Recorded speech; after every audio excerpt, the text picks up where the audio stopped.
She said, "It's not that weird. I can explain if you come here face to face. I hope this day would never come, but I'm not going to lie." And right then I stopped breathing.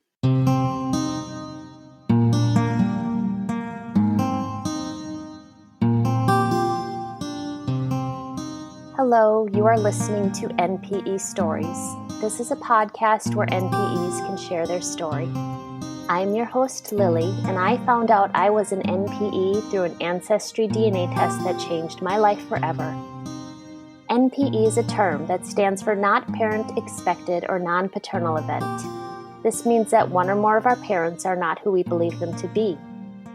NPE Stories is a podcast where NPEs can share their story of what their original family was like, how they found out they were an NPE, and what their journey has been like since the day they found out. Welcome to episode 46. Today I am speaking with Rachel. Hi, Rachel. Hi, Lily. Thank you for having me today. Absolutely. I appreciate it. I know you are a new NPE. Did you say you found out May of 2020? Yes, May 24th of 2020. And for reference, it is August of 2020. So 3 months. That is very, very new. Yes, it was surprising and quick. Wow. We were already starting to get into your story. So I needed to hit record. And if you don't mind, can you bring us to the beginning and give us a little bit of background on your family and your family of origin and take it from there? Yes. Well, I grew up in a small town in upstate New York or Western New York.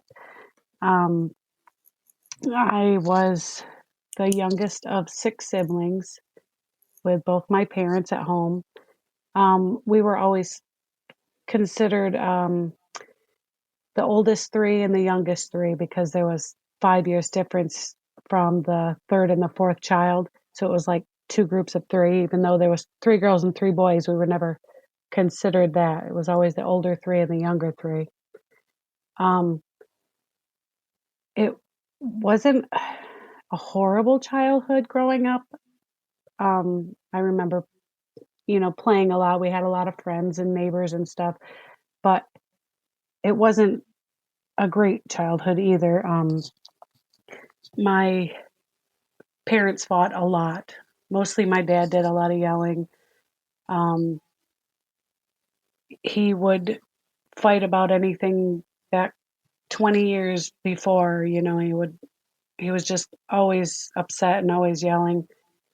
And you could tell that it wasn't a very happy marriage. They got married young. My mom was 16 and my dad was 20. So, and they started having kids within the first year. So there was a lot going on in the house. We did have a lot of family around. My mom is the youngest of 9 and my dad was the one of 11. So there was a lot of family, a lot of first cousins. We knew all our first cousins and most of our second cousins and all our aunts and uncles. We were raised to be very loud, proud Italian family. My dad was full-blooded Italian. We were very proud of his parents' story. His parents came right from Sicily as children, and they were an arranged marriage. And when they got to New York, when they grew up, they still got married. So we were very proud of that little story. But we didn't really talk much about my mom's ethnicity. We knew that she was like English and Irish and a little bit of a mixture of everything. But we really celebrated being Italian, I think everything we did was, it's because you're Italian. It's because you're Italian. So by the time I was 5, the older 3 siblings were out of the house. They had all gone to foster homes, mostly because of my dad and issues getting along with him. He was not always the nicest person in the world. When I got older, our relationship got much better. Um, he developed Alzheimer's and Parkinson's and all sorts of health issues that took 30 years really to get all the way through his system. But um, the last 3 years, my son and I took care of him, um, mostly the two of us and my mom. And he ended up passing away in 2017, which was by far the hardest thing I'd ever been through in my entire life. Um, because even as rough as my dad was, he was my dad, and I was the baby, so I was daddy's little girl. And ask most of my siblings, they'll tell you that I was the favorite with him. But with my mom, it was kind of the opposite. Um, we always had a very strained relationship. I never felt good enough. I always felt like I couldn't live up to her expectations. She was very religious and very judgmental, which really doesn't go with being religious, but that's how she was. She wasn't the warmest person. She didn't say I love you. She didn't hug much. She didn't, she wasn't a loving, attentive mother. I don't remember either one of my parents ever asking about homework or school projects or anything like that.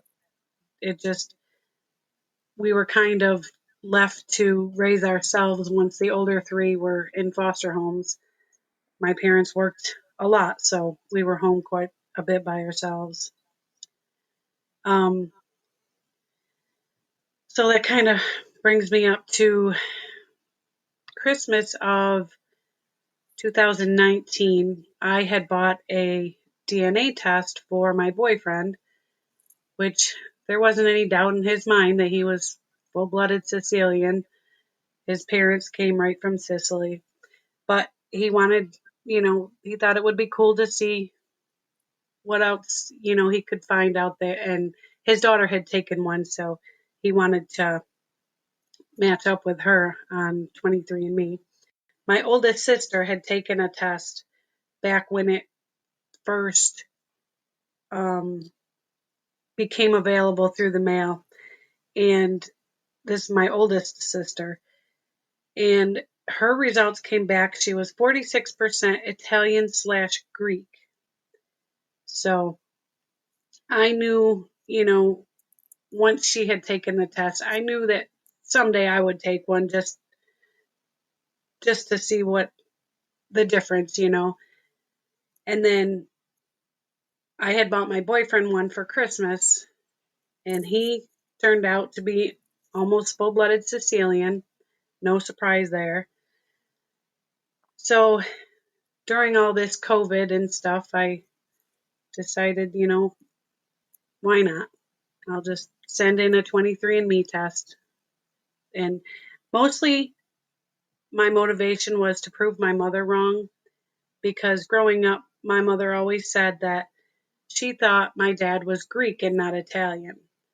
So even though my sister's test said Italian/Greek, I knew that the tests had all been updated and everything had, they were getting better all the time at separating the actual nationalities and stuff. So I sent it in, and it was the fastest I've ever heard of a test coming back. From the time I sent it out to getting my results was only 11 days. Oh my goodness. Yeah. So I got my results on May 24th of this year. And as soon as I opened it, I just sat on my bed and I started to cry. Didn't even comprehend the whole thing yet, but I was crying because there was zero Italian on there. And I was raised to be Italian. That was just the only thing I'd ever known my whole life. So not being Italian or Greek was devastating to me. So I took a screenshot of my results and I sent a message to my mom.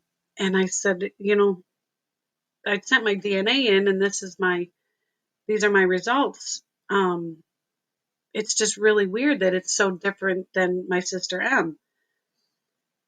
And my mom's like, yeah, they look different than mine too. And which I didn't even realize my mother had taken a DNA test, but apparently my sister had sent hers in too. So we had a short conversation, about 8-10 minutes or so. And in that conversation, I said like 3 times, it's just so weird that mine are so different than my sister M's. And finally, the third time I said it, she messaged me back with words that I will never forget. She said, it's not that weird. I can explain if you come here face to face. I hope this day would never come, but I'm not going to lie. And right then I stopped breathing. I knew exactly, I didn't know exactly, but I knew pretty much what had happened and what was going on. So my mother lives an hour and a half away from me. It was the longest drive of my entire life.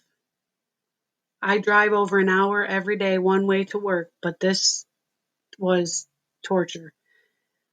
So on my way to her house, I called my sister that's just older than me, Elle, and I said, do you know what's going on? I explained to her what happened, explained to her what mom said, and she said, I have no idea. She said, I definitely don't. Um, there was an issue in my mom's family where her sister had raised her brother's daughters. I said, well, maybe it's something like that. I said, but I know that I belong at least to my mom or my mom's family because I look just like my mother. And neither one of us knew exactly what the truth was, but it helped me to have somebody to talk to while I was on my way there, anyways. And we both decided that we know Dad didn't know anything about me not being his because my dad's temper, he never would have raised somebody else's child as his own. There's no way. So I got to my mom's house, and when I pulled in the driveway, she was walking out the front door because my oldest sister M lives with her, and she didn't want her into the conversation. So she got in the car, and she's like, well, let's just take a drive down the road. I said, okay. So we go down the road, and well, she said, we should probably go to your brother E's because this involves him too. And I'm thinking, well, this is a little crazy, but okay. And then she said, well, your sister Elle should be here too, but she lives so far away, I don't want to wait for her. And again, my breath was knocked out of me because, is she saying that all three of us have a different father? So luckily, my brother only lives like 3 miles from my mother, so it didn't take very long. And we get to his house, and she proceeds to tell us that my dad is not my dad, and she had a 3-year affair with a man at work. He was older than her, and they worked night shift together, and she heard that he had passed away about 30 years before. She was very nonchalant and kind of cold about it, but that's kind of how she is. So obviously we were devastated, and I had called my sister Elle because she knew something was up. She just didn't know it had to do with her also. So I called her while we were at my brother's and handed the phone to Mom so that she could tell her. And Mom told us a little bit, um, just very basic information, how long it happened and all that. And the numbers didn't really match up very much to me because Elle is 3 years older than me. So if the affair was only 3 years, the numbers didn't make sense, you know. But I Yeah. didn't say anything then, it just, in my head, it kept going through my head that the numbers didn't add up. And so we left it at that. And we decided that we would get back together in a few days, um, because we had three other siblings to tell, and we weren't sure. They weren't sure if they even wanted to tell them, and I knew they needed to know. Um, but my siblings are kind of like my mom, brush it under the rug, and it never happened. And I am definitely not that way. So on my way home that day, I texted my mom just one question: what was his name? So she told me his name. And the next day, I had told all my kids I don't keep anything from my kids. They're all adults. And so I told them, and it really helped that it was Memorial Day, so we were getting together, and I needed my kids. I needed that strength around me. So I think that helped me get through the sadness and the grief a little bit, that initially. Um, but then the next day, I couldn't even get out of bed. And I only let myself stay down for one day. And the next day I got up, I took his name and the county that they worked in, and a 7-day free subscription to archives.com. And I found everything I needed to know about him in about 4 hours. I found out he was 19 years older than my mom. He was also married with children at home. He had 4 children at home, which meant I had siblings out there. I had half siblings. So I had two half sisters and two half brothers with him. Um, I found out that he had passed 27 years ago. So I found out about the half siblings. And of course, as we all do, we go to Facebook. Where else are we going to stalk people without them knowing it? So I found out that one of the half sisters had passed away when she was 46, back in 1999. One of the half brothers had passed away in 2018, so 2 years before I found out. And I mean, you got to remember that he was 19 years older than my mom. So his oldest son that passed away in 2018 was only a year younger than my mother. Oh. So my half siblings are quite a bit older. Hmm. So I found the obituaries and I found all the kids' names and stuff. So I found them, the half brother and half sister, on Facebook. And as soon as I found the half brother on Facebook, there was something about him. He reminded me of my brother, E.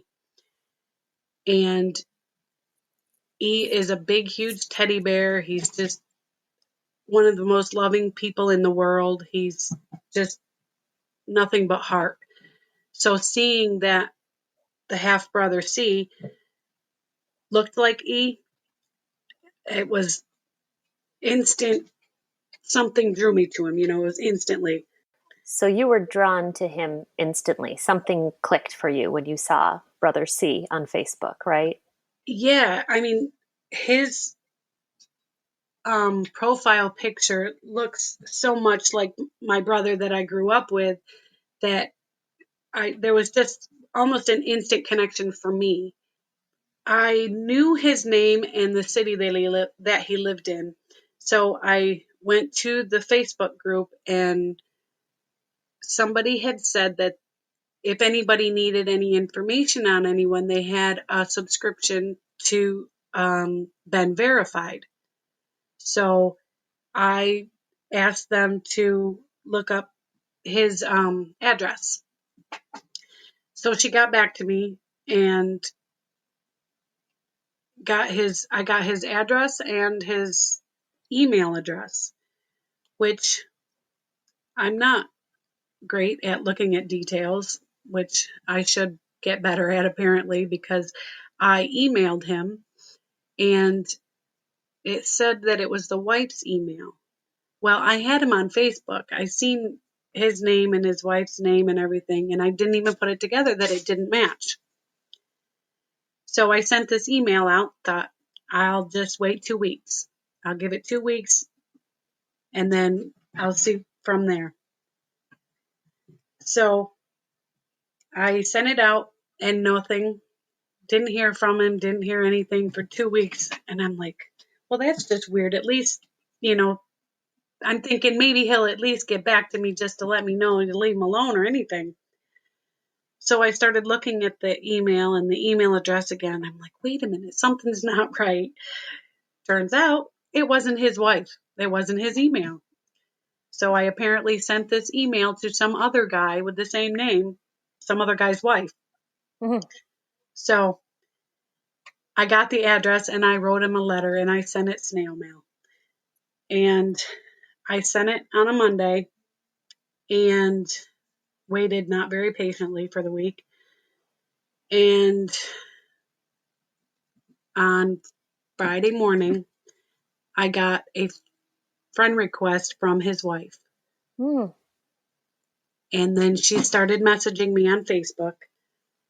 And we had a great conversation. We talked, and um, she said as soon as she seen my picture, they could see the family resemblance. Um, since then, they had sent me a picture of the sister that passed away, and we look a lot alike. Oh, wow. And they have twin girls, and one of the twin girls looks like me. Oh, wow. So, anyways, we talked for a little bit, and he was still in shock. He got the letter the day before, and took the night to process it before he even mentioned it to his wife. And, everybody processes things in different ways. And she said, just give him a little time to process everything and he'll get back to you and everything. So I was expecting like my family's pace of processing, it would be a month or so. Well, I got a friend request from him the next morning, and he started a Facebook group for just us to get to know each other. And within less than a week, within 3 or 4 days, he had told all his kids. He had gotten a hold of the other half sister and told her, and she added me on Facebook. I've been added by all his older kids, and I even had a conversation with his mother-in-law. Oh, So I still haven't talked to anybody on the phone yet. But with COVID and stuff, and my brother C has got some major health issues right now going on, so it's hard for him to do some of that stuff right now. But they did invite me on family vacation with them to Gatlinburg, Tennessee. So I am planning to go on vacation with them right after Christmas.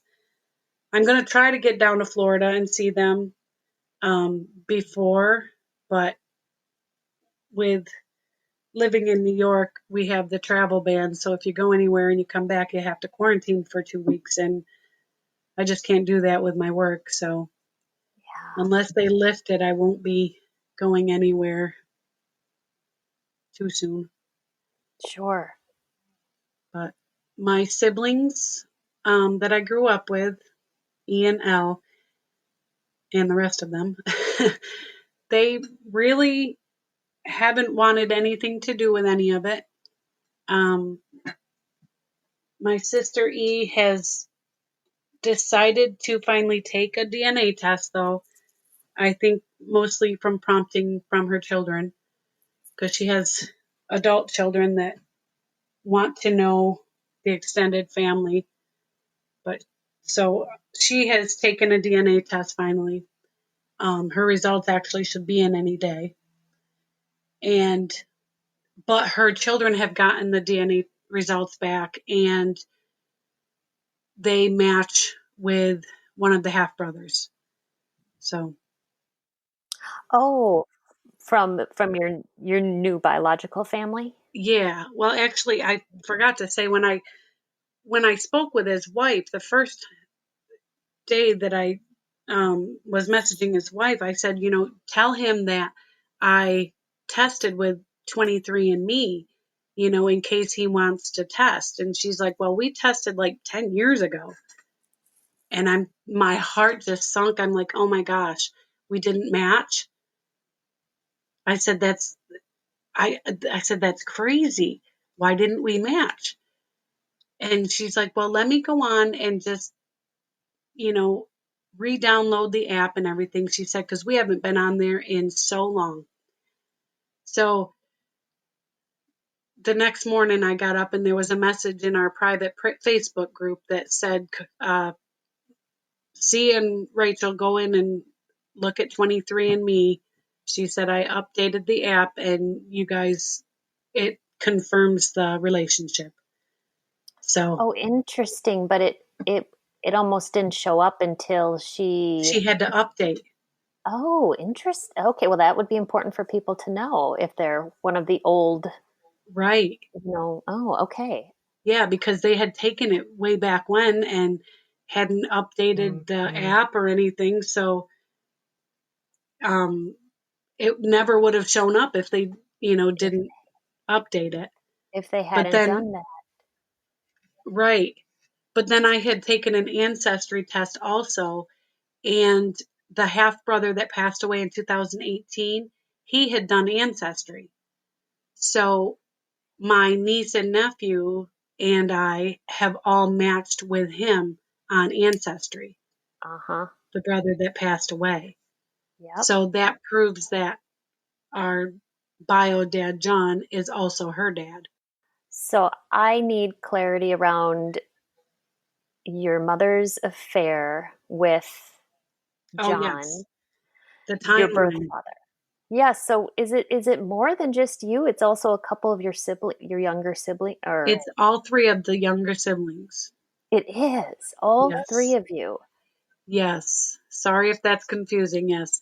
She had an affair for 3 years and she wasn't sure. Well, she was sure that it was L and E were also his children, but she wasn't sure that I was. She thought I belonged to my dad because the affair went on for 3 years. And then in 1969, when she left the job, um, they stopped seeing each other. And I Okay. wasn't born until 71. So she said that they had ran into each other and it was just a one time thing.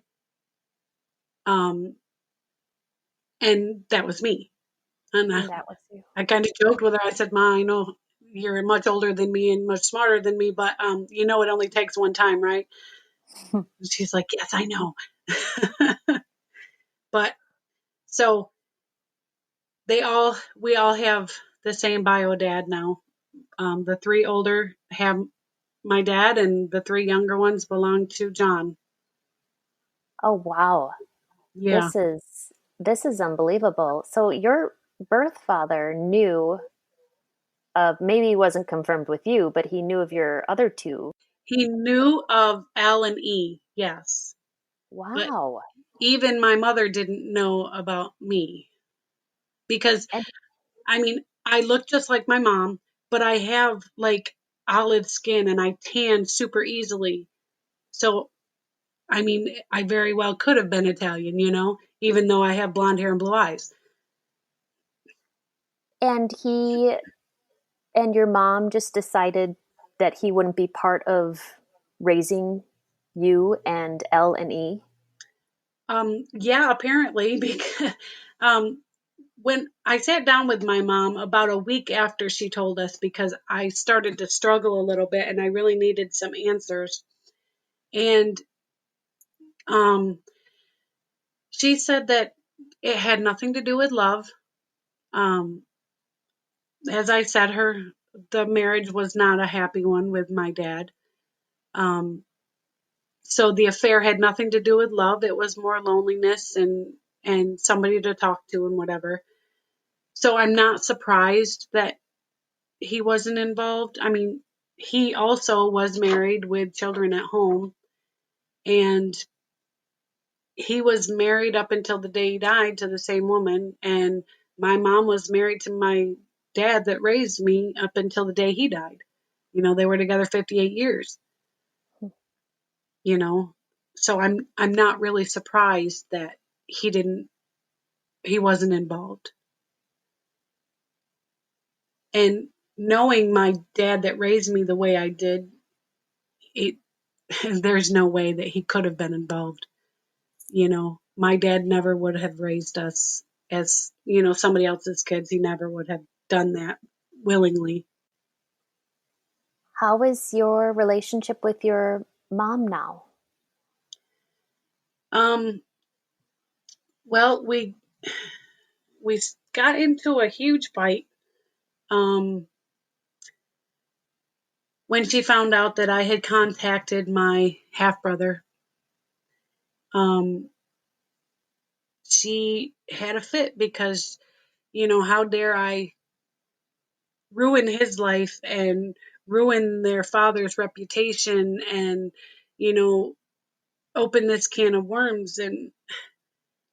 And I was dumbfounded. I'm like, this wasn't me that did this. This was something you and John did.